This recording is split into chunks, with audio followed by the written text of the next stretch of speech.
প্রিয় শিক্ষার্থীবৃন্দরা, আজকে আমরা আলোচনা করব আবৃত দশমিক ভগ্নাংশে প্রকাশ।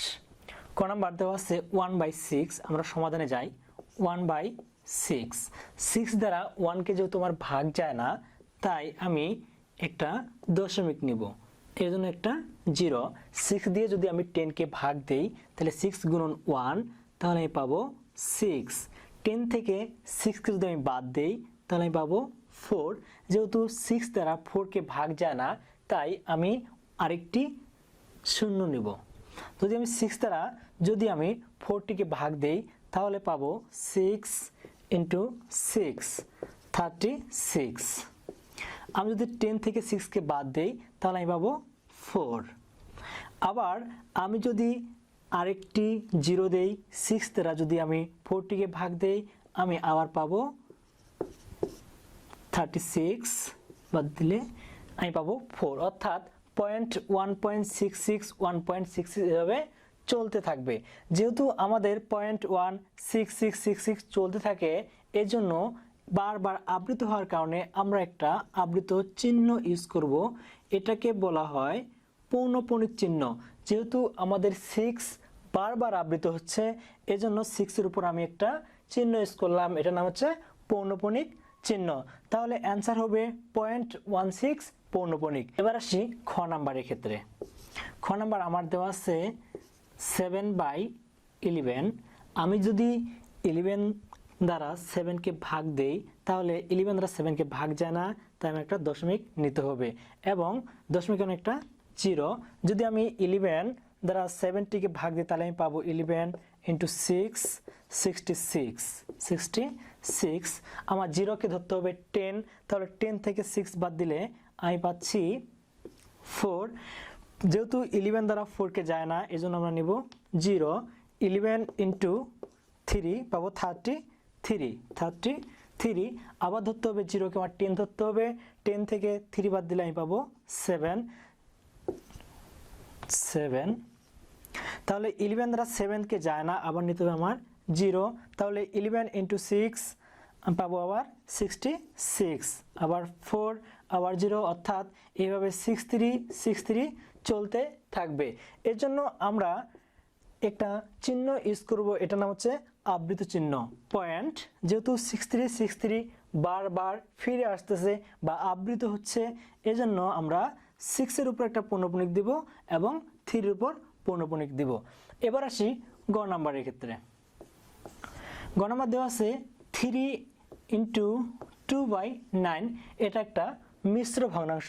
এই মিশ্র ভগ্নাংশকে আমি আগে সাধারণ ভগ্নাংশ রূপে প্রকাশ করব। তাহলে 9 × 3 27 + 2 29/9। তাহলে 29/9 9 × 3 27। তাহলে যদি আমি 3 27 9 বিয়োগ 7, তাহলে আমি পাবো 2। যেহেতু 9 দ্বারা 2কে যায় না, এজন্য আমরা একটা দশমিক নিব এবং দশমিক একটা 0। যেহেতু দশমিক 0, তাহলে 9 × 2, তাহলে পাবো 18। 0কে আমার 10 ধরতে হবে। 10 থেকে 8 বাদ দিলে 2। আবার নিব আমি 0, আমি আবার 18 2 0, অর্থাৎ 3.2222 এভাবে চলতে থাকবে। অর্থাৎ 2টা বারবার আবৃত হচ্ছে। আবৃত হওয়ার কারণে আমরা একটা চিহ্ন ইউজ করব, আবৃত চিহ্ন ইউজ করব। এটাকে বলা হয় পৌনঃপুনিক। যেহেতু আমাদের 2 বারবার ফিরে আসতেছে, এজন্য আমি দিলাম 3.2 পৌনঃপুনিক। তো বন্ধুরা, আমি আশা করি তোমরা আবৃত দশমিক প্রকাশটা বুঝতে পারছো। এবার আসে আমরা সাধারণ ভগ্নাংশের প্রকাশ।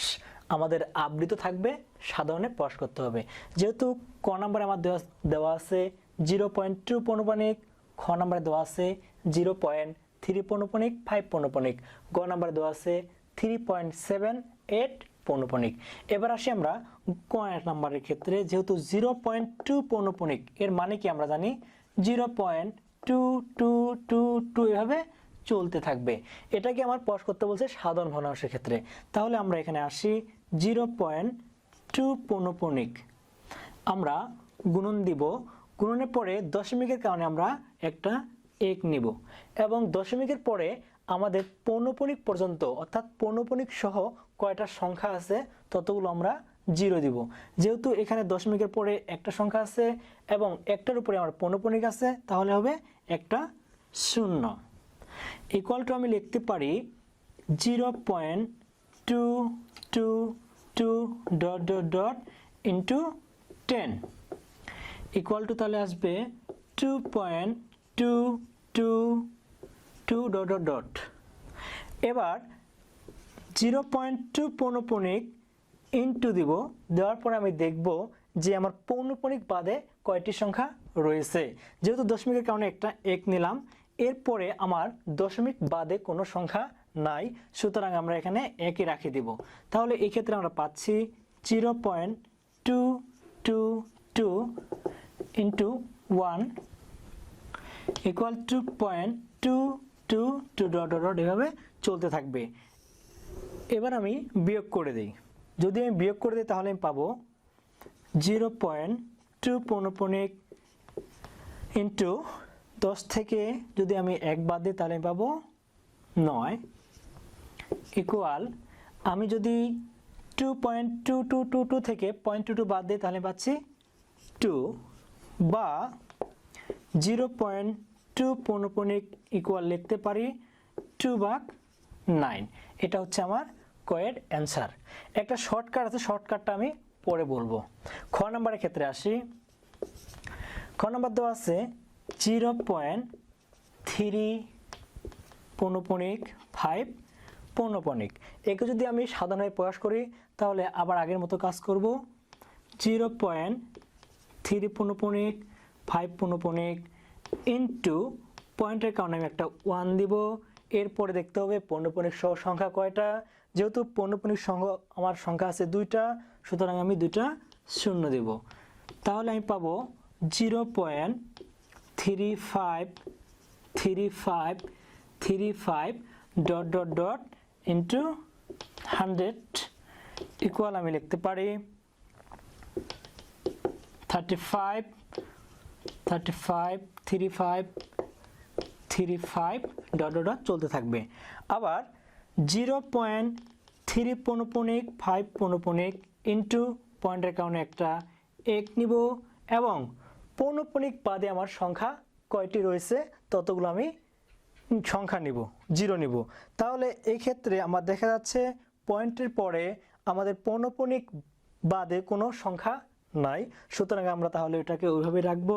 তাহলে এক্ষেত্রে পাচ্ছি 0.3535 dot dot dot into 1 equal to 0.3535 dot dot dot. এবার যদি আমি বিয়োগ করে দেই তাহলে পাবো 0.3 পৌনঃপুনিক 5 পৌনঃপুনিক ইন্টু 100 থেকে যদি আমি 1কে বাদ দিই তাহলে পাবো 99 ইকুয়াল পাবো আমি 35